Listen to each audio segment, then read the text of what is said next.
Sports Betting is your home for picks, props, and futures for tonight's action. Bettor Sports Betting wants to know what picks you're playing tonight. Tell us in the live chat on YouTube, Twitter, and the Bettor Sports Network app. This is Bettor Sports Betting with Fantasy Alarm's Dan Servodidio. What's going on, everyone? Welcome in here to the Bettor Sports Betting Show on Bettor Sports Network and Fantasy Alarm. Twitter, YouTube, the BSN app, wherever you're watching. We appreciate you guys joining us here on a Friday afternoon. If you got any questions, comments, picks that you want to give out to the people, you want us to comment on, feel free to hit us up in the chat wherever you're watching, and we'll get to those for sure. I got James Grande with me today, talking this massive, pretty much a full baseball slate on Friday night. What's up, man? What's going on? Happy Friday to all that celebrate. Not that we do, Servo, because weekends are still sports don't sleep, so big UFC card tomorrow, baseball all weekend. For those that watch soccer, right? There's soccer going on. WNBA's back. So, the sports world never sleeps here, Servo, but happy Friday. Happy to be here as usual. Yeah, we got the Women's World Cup going on, and we had Steve Pimentel on the show a couple days ago to give some of his odds and picks out for the Women's World Cup, and he's got DFS playbooks coming out for all these games. He had Team USA up tonight at 9 p.m. Eastern, I think. So I'll be watching that. See, they're massive favorites against Vietnam, so I don't think they should be sweating that one. But will be interesting to see how well they play. But yeah, we got tons of sports now going on. It's nice. We passed the All-Star break, and now we got WNBA. No more NBA Summer League, but we got the World Cup coming up, the FIBA World Cup. Yeah, the FIBA. Yep, let's go. That would be cool to watch, and certainly bet on too. Why not? Absolutely. But yeah, we got a bunch of picks to give you guys for this Friday night game. Only one afternoon today. Currently, the Cubs and Cardinals playing, but we have plenty of games to get to tonight. Wanted to start off here though, because yesterday we had DraftKings posting some odds, next team odds for Shohei Ohtani and some other names that could be moved at the trade deadline. But obviously Ohtani is the big headliner. And as you can see, our producer Bernard putting this together. Where in the world is Shohei Ohtani being traded? Or is he staying in Los Angeles? But the odds, let's just got to go through this and see if you wanted to bet on this. Where you think he might land. The Angels, staying with the Angels, they're the favorites, minus 170, and that's kind of been the the vibe from the Angels, that they're not totally looking to trade him. Maybe they're just trying to play it coy or see what else big packages they can get. But you could see the top teams to land them: the Dodgers at plus 800, the Giants at plus 900. Any other team besides these listed at plus 1,000, the Braves at plus 1,100. Then you can see some of the other teams in the fringes. But, I mean, there's no, outside of him going back to Los Angeles, there's no big favorite here. I mean, I guess you could call the Dodgers and Giants ahead of the others, but it's pretty wide open where you could land. I mean, what do you see from this? Is it, if you're not betting on them to go back to the Angels, what do you think here? So first and foremost, if you're the Angels, I'm just going to say this. I'll get it out of the way early. If you are the Angels and you do not trade Shohei Ohtani, that is going to be the biggest mistake in maybe sports history, in maybe the history of sports, because he is not re-signing with your team. Now, will they ultimately get the package back that they think they deserve and probably do deserve? Absolutely not, because they don't really have leverage, right? The only way you could see it is if a team is okay with parting ways with some pieces if they think they're going to win the World Series with Ohtani. But that's really the only way they're going to get anything close to what the value should be. And I had this discussion with Matt Sells on the Fantasy Alarm Fantasy Baseball podcast that you can see tonight at 6 p.m. Eastern on the Bettor Sports Network. Is the difference between the Soto deal and this deal is that Soto had extra years on his contract, where Ohtani's done at the end of the year and he's on to the next team. But you still, if you're the Angels, you have to get something back. So I think these odds are a little weird because I think he's dealt by the deadline, and I know it really could go either way at this point. My best two guesses on where he could go and possibly long term. Now, long term, he's getting $600 million, right? He's getting the biggest contract in MLB history, bar none. He's going to be the richest player in sports, bar none. It's not even close. I guess what you could see is teams like who we expect, the Dodgers, who shell out a lot of money, the Yankees, who shell out a lot of money. But both those payrolls, like the Yankees would have $1 billion locked up between Ohtani and Judge at that point, right? So you got to think from a family-owned organization that the Yankees are, that's not the case. What I think happens if he's traded, and what I think should happen if he's traded, there's two teams right now that need pitching from at the top of the rotation and have the farm system to do it.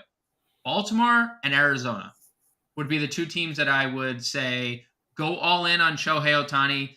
You can give him the money. Arizona needs a front-end starter. Right now on Fangraphs, they're the number 2. They have the number 2 farm system in all of baseball, and Baltimore's number 1, as we've seen it. I mean, Baltimore stunk for so long. Either all the guys that they're still coming or the guys that they've already called up, Colton Cowser, from Gunnar, Adley, the 5 guys this in their lineup right now were at one point top 10 prospects in the game. So Baltimore desperately needs a front end starter. Arizona definitely needs a front end starter. So if I'm someone who's betting on any other team but the Angels, who are obviously large favorites, it's any other team plus 1,000 or Orioles plus 1,500.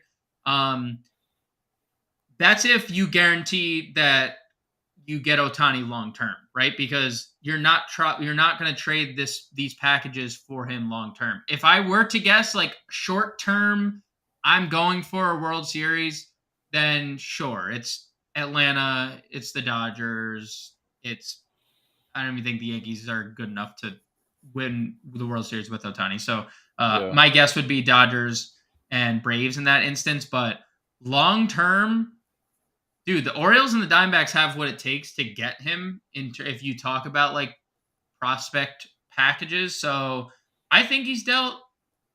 I don't want to see him in the American League East as a Yankees fan. Like that would be really, really not fun to see. For the next 10 years of 37-year-old Ohtani with 40 home runs and still 250 strikeouts because he's the best baseball player we've ever seen. So Orioles and Diamondbacks, so plus 1,000 to any other team would be for long-term plays if they would be willing to cough up the cash.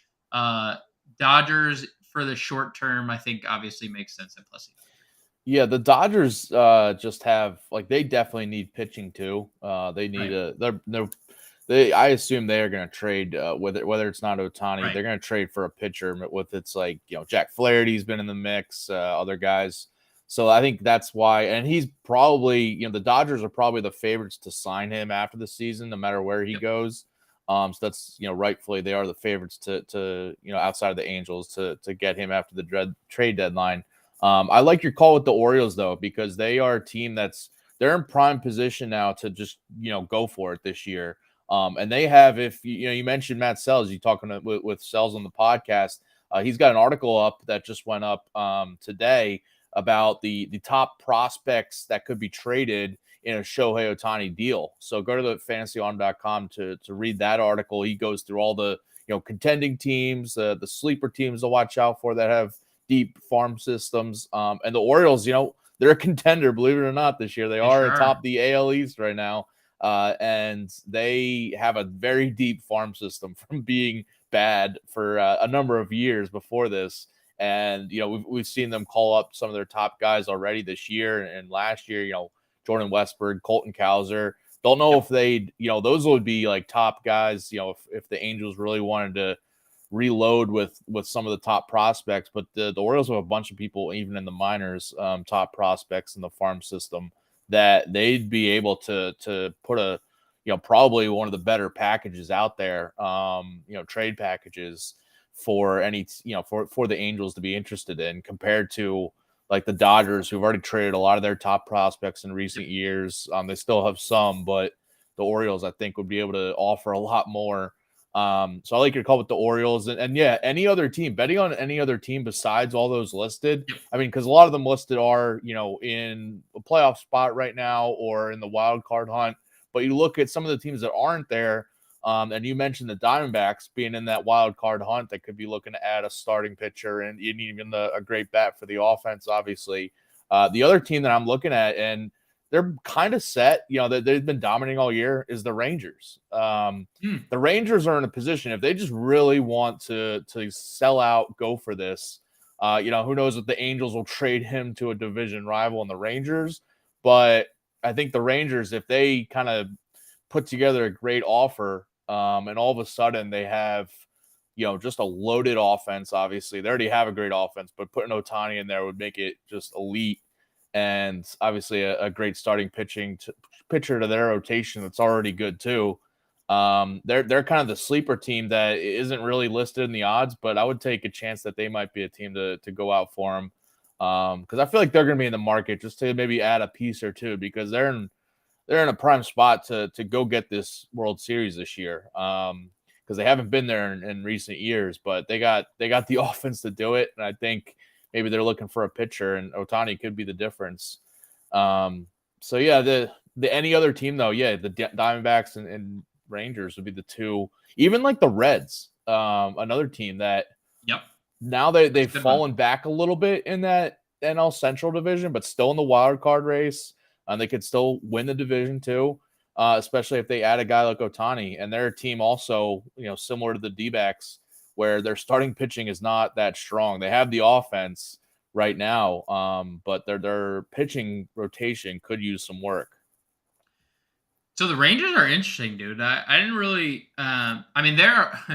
If there's one thing we know or we've learned over the last few years, the Rangers do not care about spending money. They will shell it out, and they already lost their ace in DeGrom for the rest of the year. So looking to upgrade there could be a thing. And imagine putting Ohtani in the middle of that lineup, like after Seager, like you just have the top of the lineup, just Simeon, Seager, Ohtani, Adolis, Nathaniel Lowe. Like, holy smokes, would that lineup be good? And then you have like one of the catchers coming off the bench at all times, like who both should be starting catchers in baseball. That would be a disgusting lineup, and one that you probably could rely upon carrying you all the way to the World Series, especially if like Eovaldi kind of continues to labor through the year.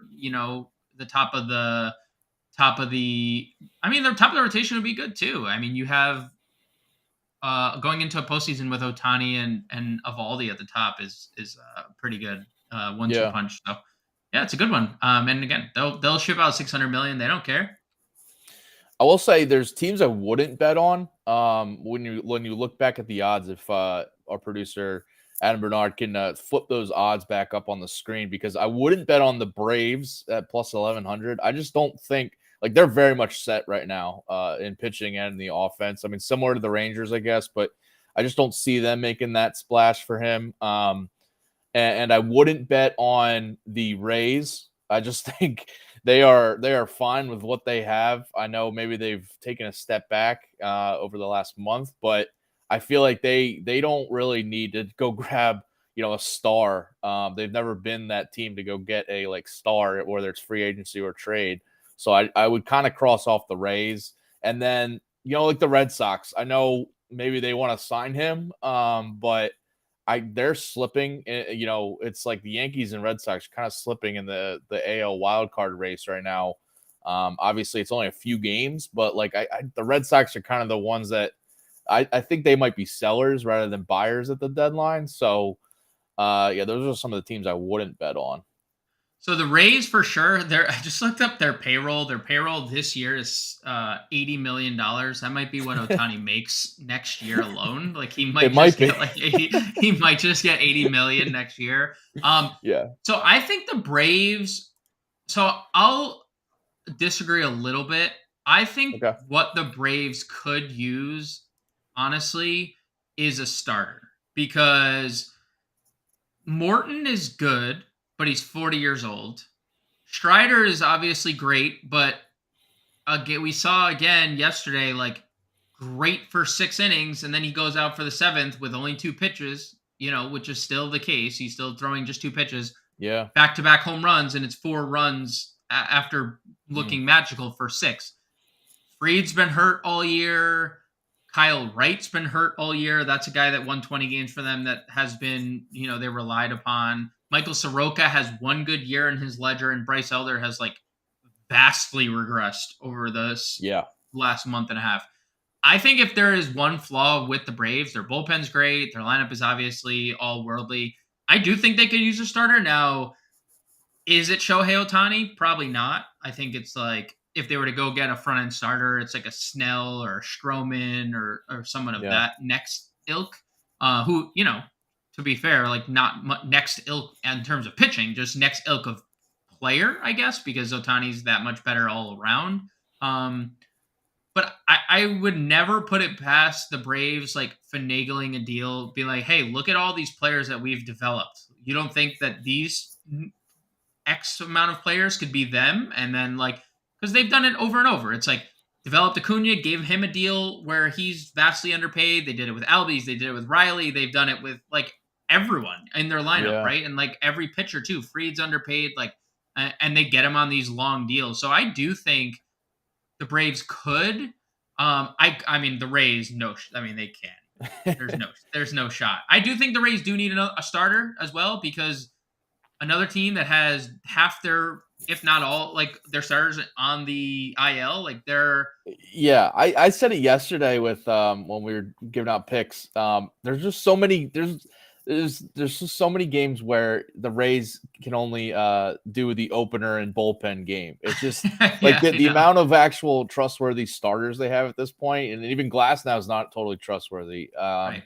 It's they probably do need a starter. But I think they're confident that they can go grab a number 3 starter and have him pitch a lot better for them. I feel like they've done that in recent years.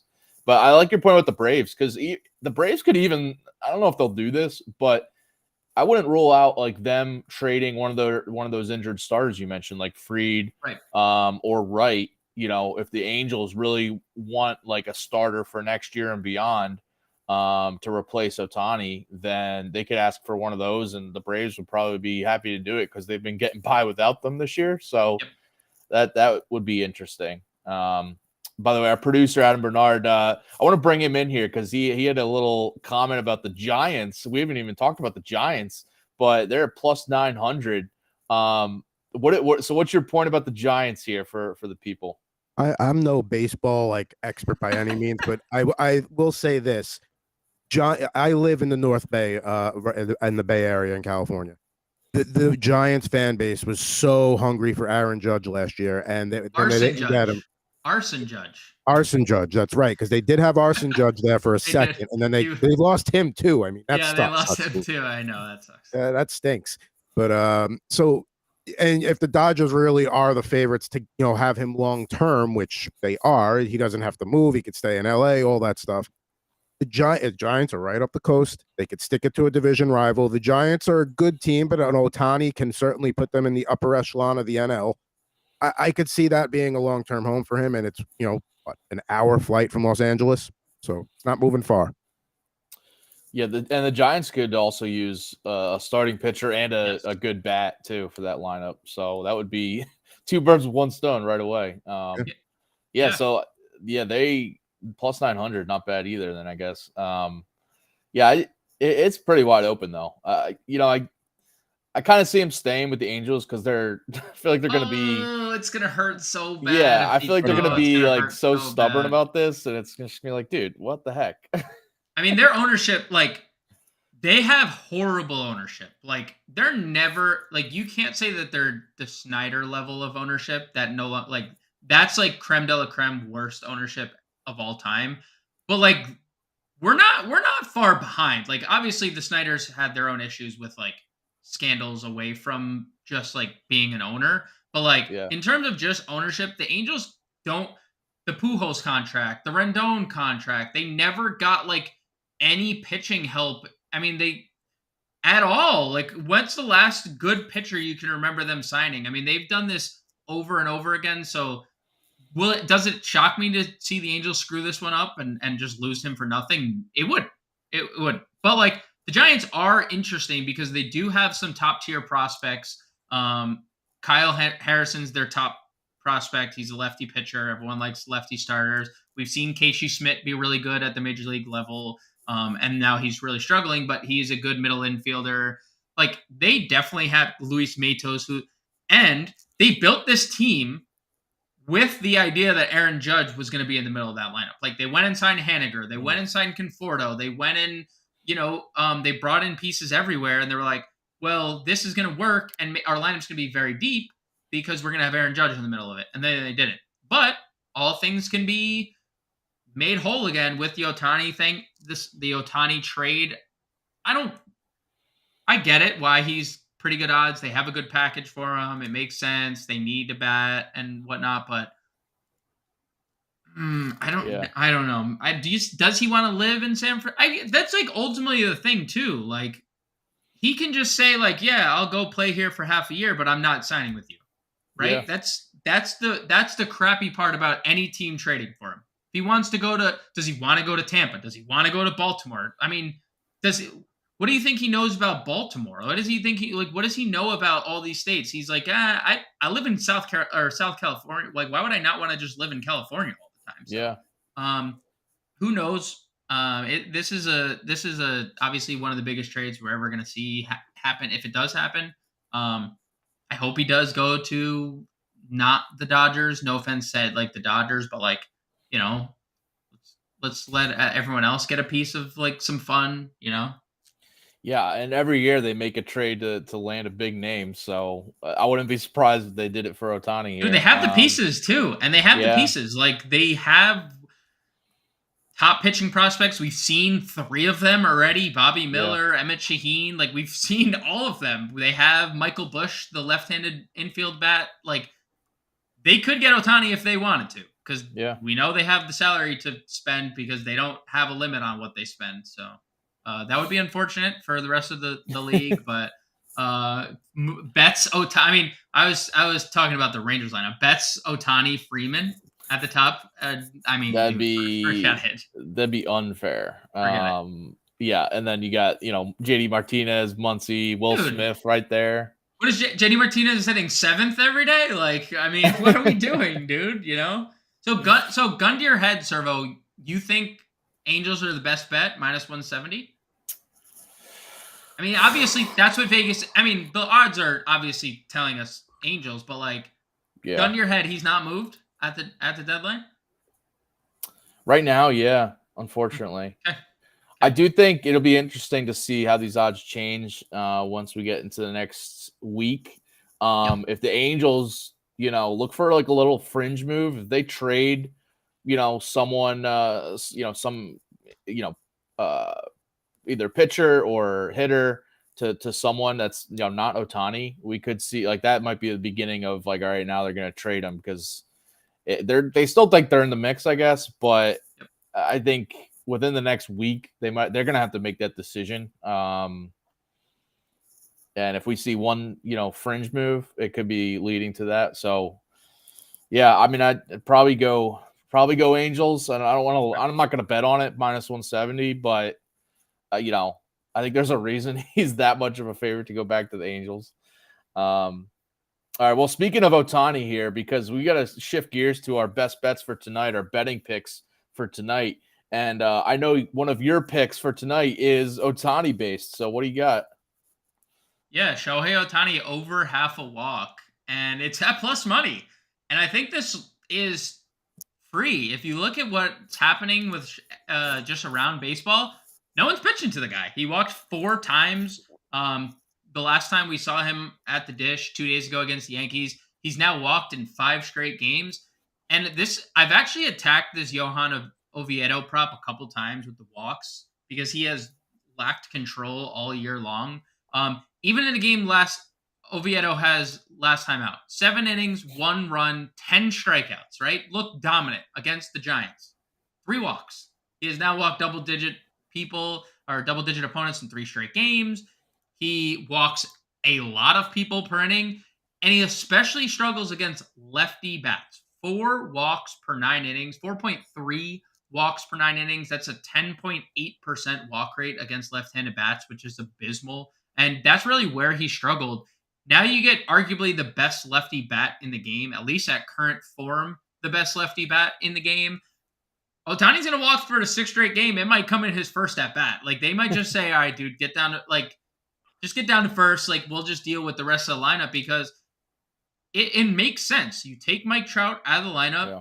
Mickey Moniak, they moved the way the Angels have recently altered their lineup. They're now batting Ohtani second and Moniak third.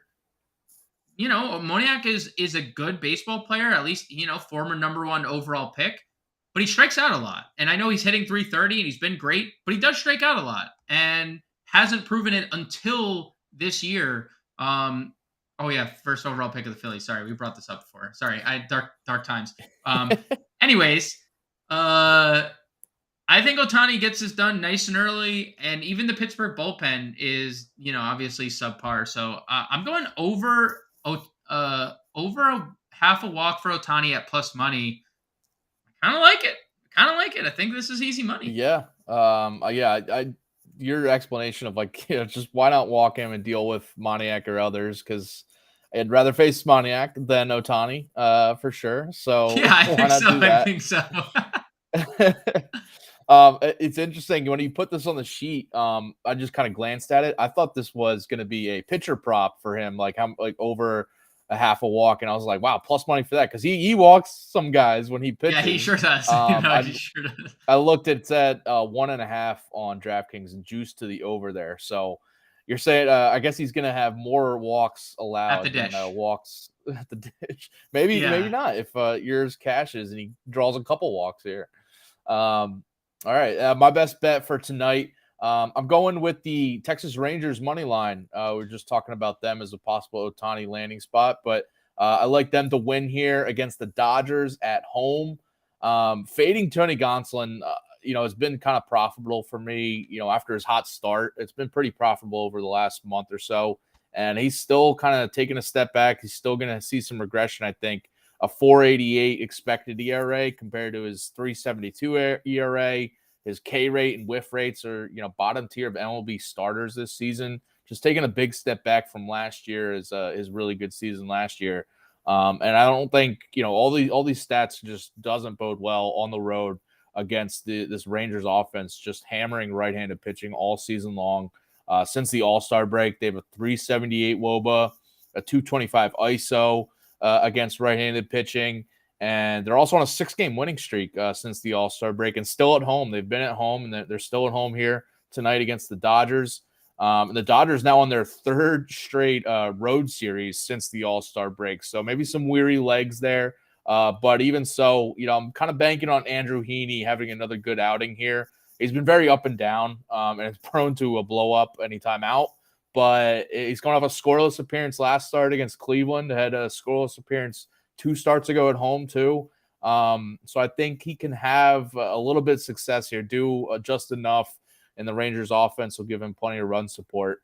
And the Dodgers, since the All-Star break, have been a bottom tier offense against lefties with a 260 WOBA and 204 batting average too. So I think Heaney can do his thing here, and I'll take the Rangers on the money line. I love that. The Rangers have also been the best team in baseball against the spread at home this year. So about 32-19. So you have that working for you. The Dodgers have been middle of the road against the spread on the road. I said on the road twice there, but all good.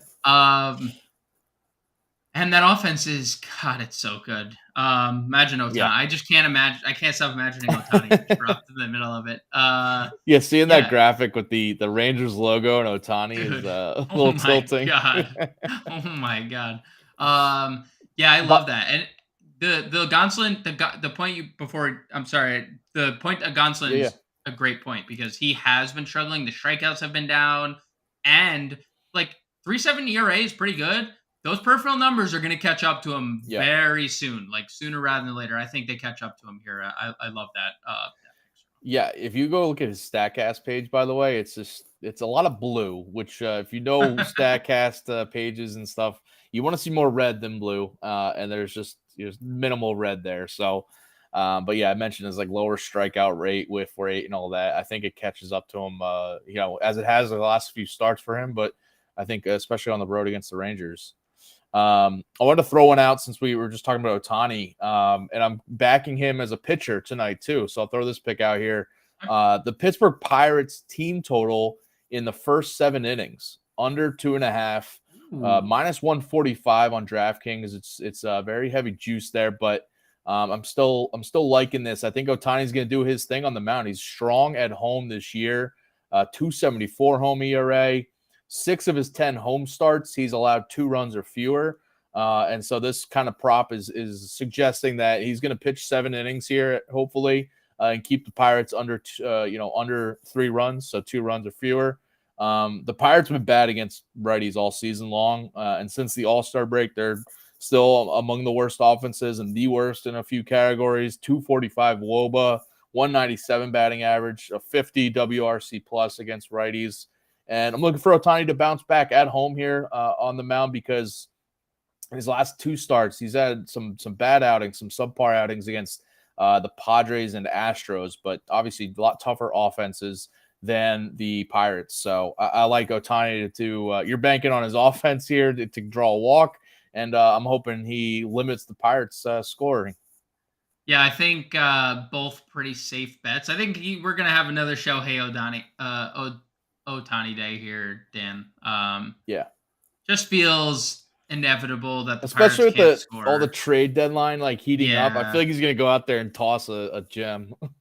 Yeah, and you know what? He has been like, he's kind of been like good against, when he's pitching, good against bad teams and bad against good teams. Yeah, exactly. Yep. He really has. Like, it roughed up against Houston, roughed up against San Diego. Oh, the White Sox dominated. Like, was good against the Dodgers. I'll give him that. Was pretty good against Texas, but he's like struggled against Houston. Like but Pittsburgh has been, which makes me sad because I heavily invested in Brian Reynolds in a trade in one of my fantasy leagues this year, and that's the other side of the trade's doing well, and Brian Reynolds isn't. So like, it's been sad to see, but they've been abysmal, and it's been sad to see because Pittsburgh was off to such a hot start. Like, they were such a good team in the first month or two of the season, and everything's really fallen apart, and their team's going to fall apart because I think there's a lot of interesting pieces to be traded as well. Yeah. So,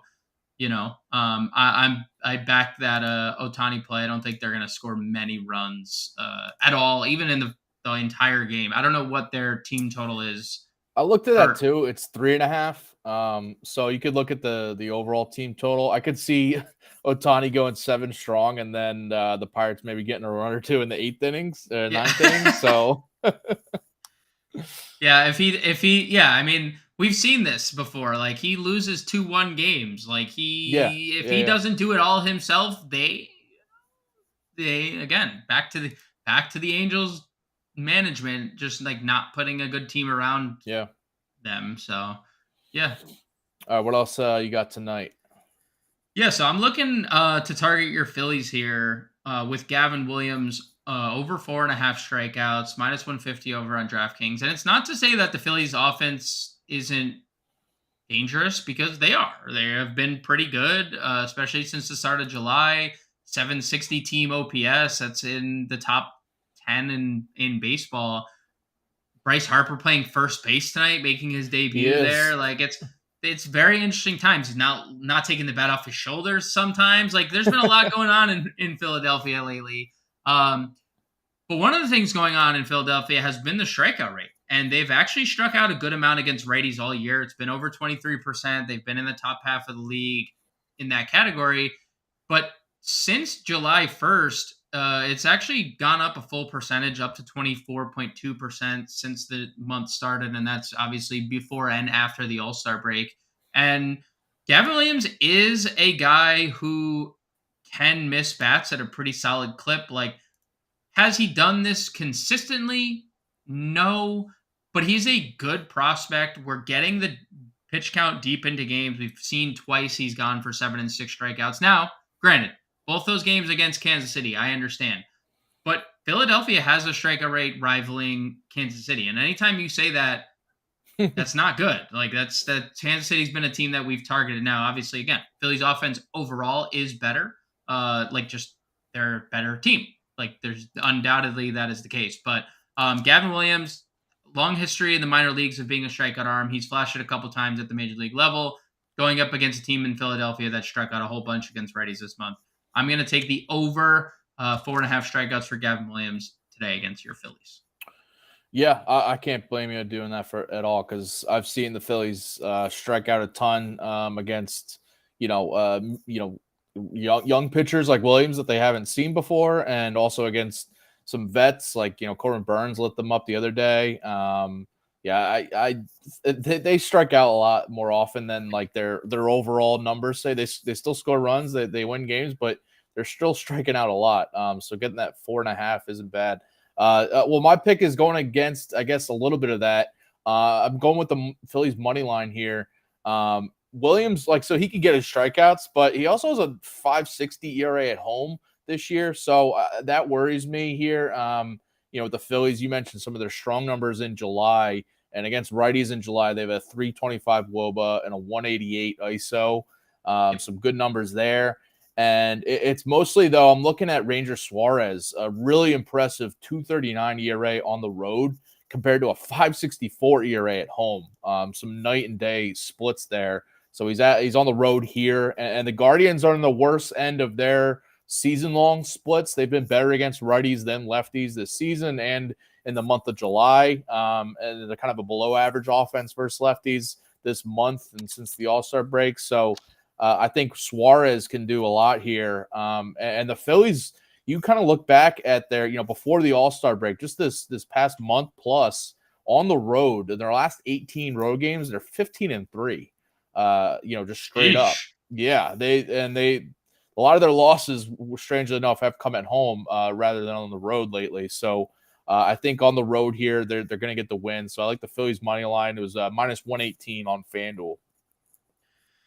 Yeah, so Philly is the better team, and the Guardians are they've hit a little rut, and they've lost most of their top half of their rotation to injury, and they're relying on these kids, Williams, Logan T. Allen, Tanner Bybee. They literally are forced into the rotation just by necessity with McKenzie and Bieber on the IL, and their offense hasn't necessarily, outside of Josh Naylor, and I'll give Josh Naylor all the props in the world because he has been amazing, but it's a lefty-lefty matchup for him. Their best player is in a lefty-lefty spot. I could definitely see Philly winning this game outright. I mean, the numbers that you just mentioned, 12, you said 15-3 on the road or in their last 18, or 12-3? 15-3, yeah. I mean, that's crazy. That's weird, and speaks to how, sometimes people do say Phillies fans can be kind of tough, and maybe that's the case. They Alec Boehm did flip them off in his first, what are you guys doing? Why are you booing me all the time? Flip them the bird, and they're playing well on the road, some people are like, oh, thank God I'm getting away from this stadium. So yeah, I mean, I like it. I think this is a game because Ranger Suarez got off to a really bad start, and he's pitched extremely well for 2 months straight. I definitely think this is a low-scoring game. I definitely still think Philly's offense strikes out a lot, and that's just, they've scored a bunch of runs while striking out. That's you gave the stats on why they're good against righties. I gave the stats that they strike out a lot. Both things can be true. So I like the Phillies money line as well. I just think they're going to strike out a bunch, but we can both be victorious here. By the way, you mentioned earlier Bryce Harper starting at first base in that lineup tonight. I think that helps the defense for the Phillies, believe it or not, because you get Kyle Schwarber out of left field. He's not a good fielder at all. Schwarber is the DH tonight, and they got, he's better than average, but Jake Cave now in left field. Yep. So maybe that helps the defense behind Suarez even more. So all right. So what else you got tonight? So I did got a little parlay going here, Servo. Yankees money line plus Clark Schmidt alt. It was an alt line over 5Ks because DraftKings said it. So I think he goes over, but they said it at 6.5 for Clark Schmidt strikeouts tonight, and it's against the Royals. So I like the Yankees to win at home. They really desperately need a win. They've been faltering, obviously, and there's been all the talk in New York, like what's going on? Rodon sucks. Like nobody can hit. Donaldson's hurt again. Like nothing's going well. Will they fire Boone? Will they fire Cashman? Like it's constant chatter.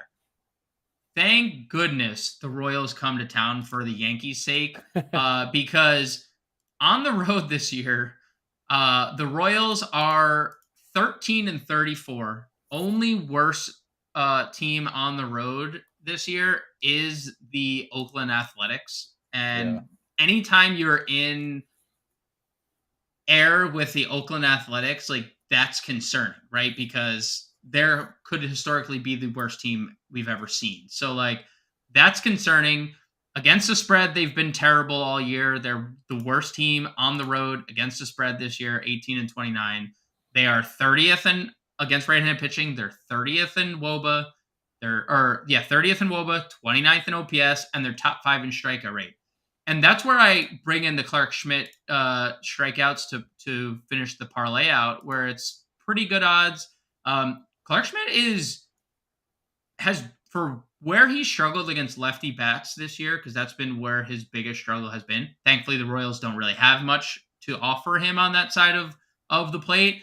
He has really been good in the strikeout department. The last 2 starts, he has 15 strikeouts across his last 11 innings, which has put him on the year over a strikeout per inning, 95 strikeouts in 94 innings. He hits this 5+ regularly. If you just look through the box scores, he has over 5 strikeouts a lot. So I'm going to bet on Clark Schmidt at home tonight. I'm betting on the Yankees at home tonight. I don't think that this is a high scoring game, and we'll get to that in a few as well. I think this is a very low scoring game based on where both offenses are. But I like parlaying the Clark Schmidt strikeouts, which is an alt line again, with the Yankees money line -125 over on DraftKings. Yeah, that's a good call, because the Yankees money line at -195 on DraftKings. Really tough to bet that. And if you don't feel comfortable betting the run line either, you can just kind of parlay it, same game parlay that. And yeah, I like I've done this too when like I'm not doing it tonight, but I'm looking at like the Astros, huge favorites on the road against the A's.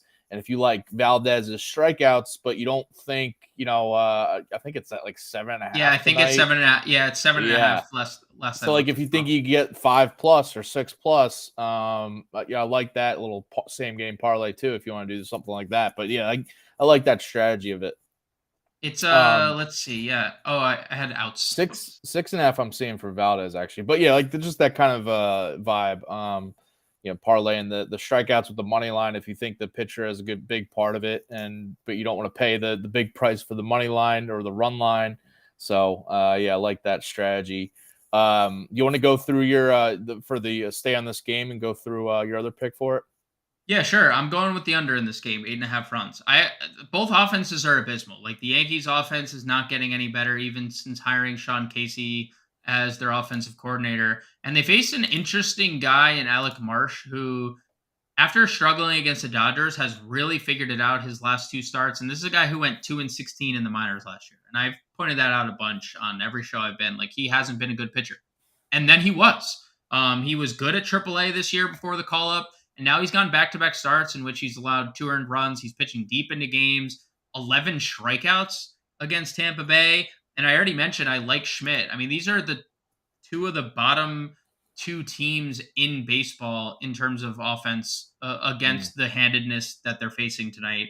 The Yankees have a very good bullpen as well. The Royals have a decent bullpen, one that no longer includes Aroldis Chapman. So you have to, maybe that's a little weight in the Yankees' favor. But I think that this is a very low-scoring game at Yankee Stadium, one that the Yankees win comfortably, but under 8.5 is where I'm going. I don't think too many runs will be scored between these two tonight. Yeah, I think that's a good call.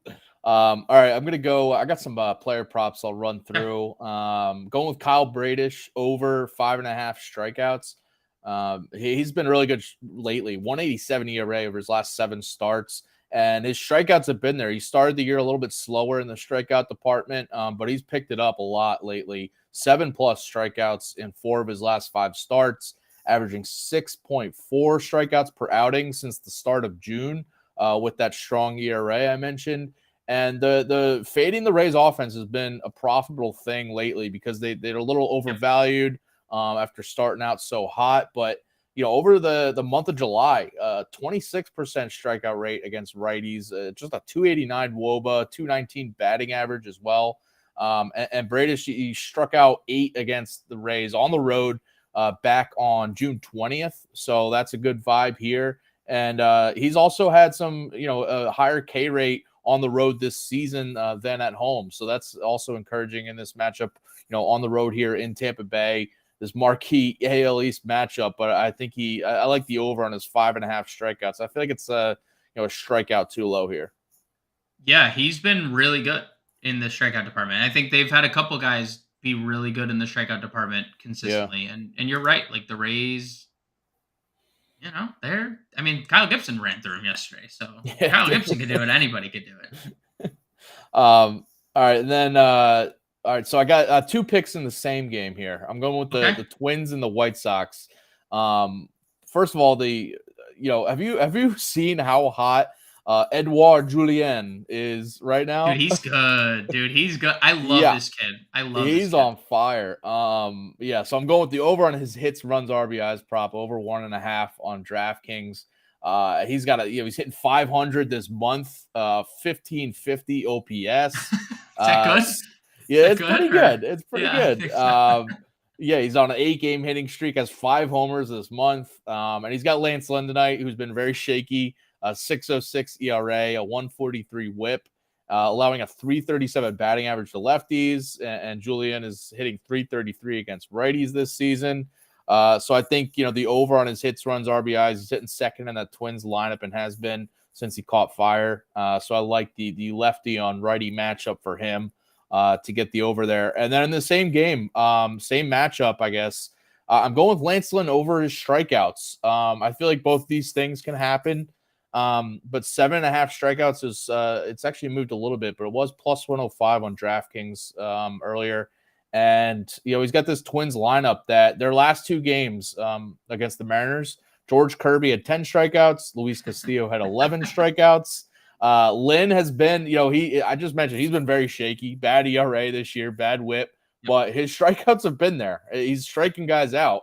It's kind of like boom or bust for him in terms of his matchups, at bat to at bat. And, his strikeouts since, on the road this year, by the way, a 27% strikeout rate, averaging 6.9 strikeouts per start. So he's right in that range, but he's had 7+ Ks in 4 of his last 5 starts, and he's got totals of 11 and 16 mixed in there. He faced Minnesota back in April and struck out 10. And this Twins lineup I mentioned, they've had some bad K matchups lately, and they're an MLB worst 27% strikeout rate versus righties this year. It's been a matchup we've been targeting all season. Since the All-Star break, it's even worse at 30.7% strikeout rate versus righties, a league worst. So I think Lynn can get the Ks here. You might give up 4 or 5 runs, but this is what the White Sox do. They let him go like 6 innings, even though he's letting up like 5 runs. So that's why his strikeouts have been able to hit more often. Yeah, 4 double-digit strikeout games this year for Lynn, and you get the strikeout kings. It doesn't surprise me to see a Joey Gallo team lead the league in strikeout rate. Gallo and Buxton alone have 30% and 40% strikeout rates this year against right-handed pitching. And Lynn struggles with lefties, and the Twins have a bunch of lefties in their lineup tonight, but a bunch of those lefties strike out. Like Julien, I love. Even Julien has a 32% strikeout rate. Yeah. He could hit a home run and strike out 3 times in the same game, and that wouldn't surprise me. That's been the kind of the Twins' MO as a team all season long. It's a very boomer bust offense. A lot of boom lately. Julian, Kirilloff, Kepler in the middle of that have been a lot of done the booming, but I like both those plays because I love Edouard Julien. 567 average over his last 10 games is insane. And let's face it, Lynn struggles against lefties, but like you said, they keep him out there and let him throw a boatload of pitches, and he strikes out a lot of bats. So I could see, like you said, literally like 6 innings, 5 runs, 9 strikeouts tonight, and it Yeah. wouldn't be surprising. 3 home runs. He'll have 24 home runs. It would I be like know. 4 solo shots tonight. Wouldn't surprise me either, all to lefties. So yeah, I mean, I think Lynn's going to struggle against lefties. I also think he's going to get a boatload of strikes. Yeah, it's exactly it. And whether maybe one of these doesn't hit, but hopefully the other one does. So I'll go 1 for 2. All right, what's your last pick for tonight before we get to some home run calls? Yeah, last pick's going to be Corbin Carroll over 1.5 total bases. I was toying with the idea of 1.5 hits, runs, and RBIs. Better odds here, getting plus money on the Corbin Carroll prop. Ben Lively has really struggled against lefties specifically this year. All the power to lefties too, and we know Corbin Carroll's prolific power against righties. But we're in Great American, where 8 of 11 home runs has Lively allowed. Lefties have hit 7 of the 11, 460 slug against Lively, over 300 ISO allowed, 557 FIP, 488 xFIP, 2 home runs per 9 innings. He has a 50% fly ball rate against left-handed bats, and Corbin Carroll is as good as it gets across Major League Baseball in general. Like, would be one of the leading men in the clubhouse in the NL. Probably not only he's obviously going to win Rookie of the Year, but he'd probably be in the MVP discussion if Ronald Acuna just didn't exist in the National League. Yeah. 308 ISO, 418 WOBA against right-handed pitching this year. He's just smoking everything, hitting third in Great American. Arizona has a massive implied team total tonight. They're one of the best teams to target in the prop betting world, I think, overall, just facing Lively. So I'm going Corbin Carroll over 1.5 total bases. I think this is a great spot. Yeah, I like that one too because this game I looked at the over in it because I could see both offenses doing it, and the Diamondbacks will for sure have their fair share of runs here. But the over's at 10.5 is the line. It kind of scared me a little bit taking the over there, but it obviously with the Reds and Great American Ballpark, it could definitely happen. And the Diamondbacks have been in some higher scoring games they just were with the Braves. It was like 7-5 after 3 innings. Insane, dude. That game was insane. 16 to 13 total. Like, that is insane. So we get a game like that. I think Carroll's going over his total bases prop. All right, my last pick here. I'm going with Kyle Tucker over his hits, runs, RBIs over 1.5. I was shocked, honestly, to see this still at 1.5. I thought this would be at 2.5. But the guys have been also with Julian. Tucker's just been lights out, on fire since the All-Star break, but honestly, over the whole month of July. I broke down some of Tucker in the Underdog Picks article up over on Fantasy Alarm if you want some more kind of analysis there. But if you just look back at it, what he's been doing night to night, this is an easy prop that I think he hits the over. Smashing left-handed pitching. He's got JP Sears, the lefty, on the mound tonight. I think he keeps it going. So I like it. The over on his hits, runs, RBIs prop. You could look at a number of his props at this point. He's hitting most of them most nights now. So I think he'll go back to the well here. Dude, he is destroying left-handed pitching. He is. Destroying left-handed 351 batting average, 958 OPS against lefties. That's just something you don't really see often with a lefty on lefty. It's just, that's kind of crazy. Yeah, he's been... Yeah, and he's, I will say, I always say this about Kyle Tucker, when he's like ascending, just jump all in on props, DFS, like whatever. Like, he is such a streaky baseball player, and when he's going good, he is amazing. Until he cools off, I'll keep riding it. Yeah. All right, let's wrap things up with our home run calls tonight, our daily dingers.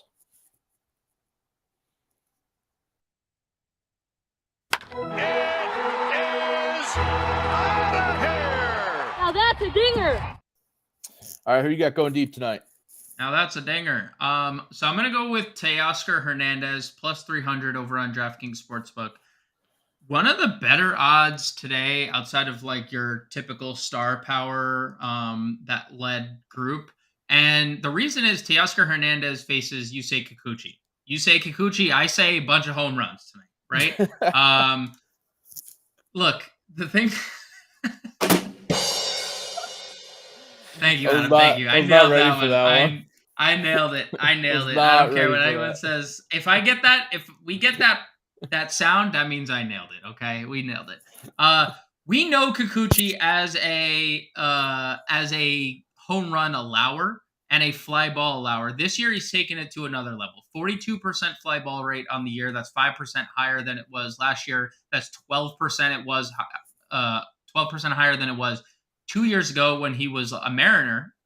Actually, he's allowed over 2 home runs per 9 innings in his in each of the last 2 years.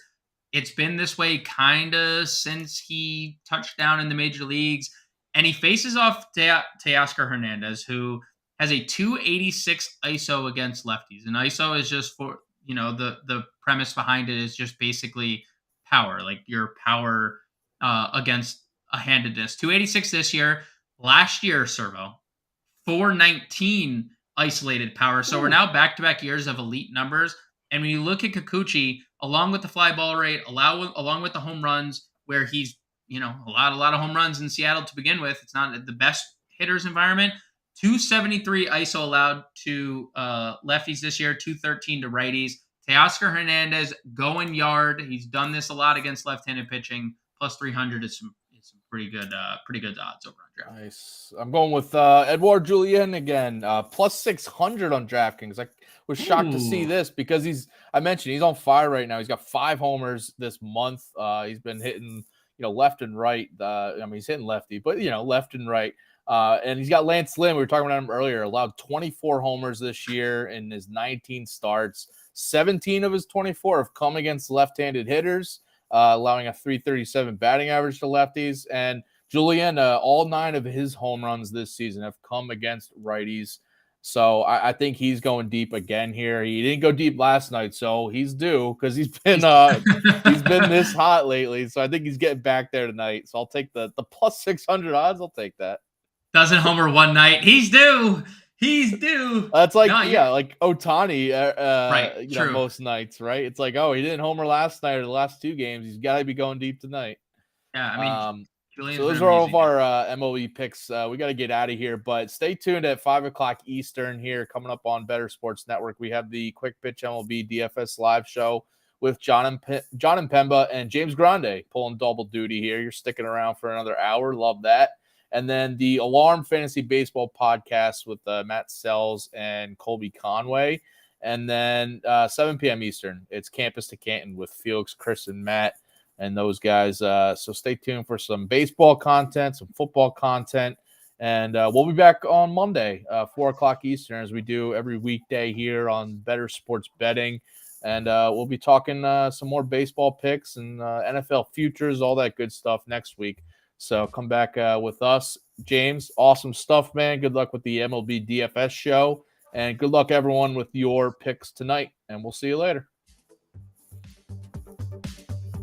Bettor Sports Betting on the Bettor Sports Network.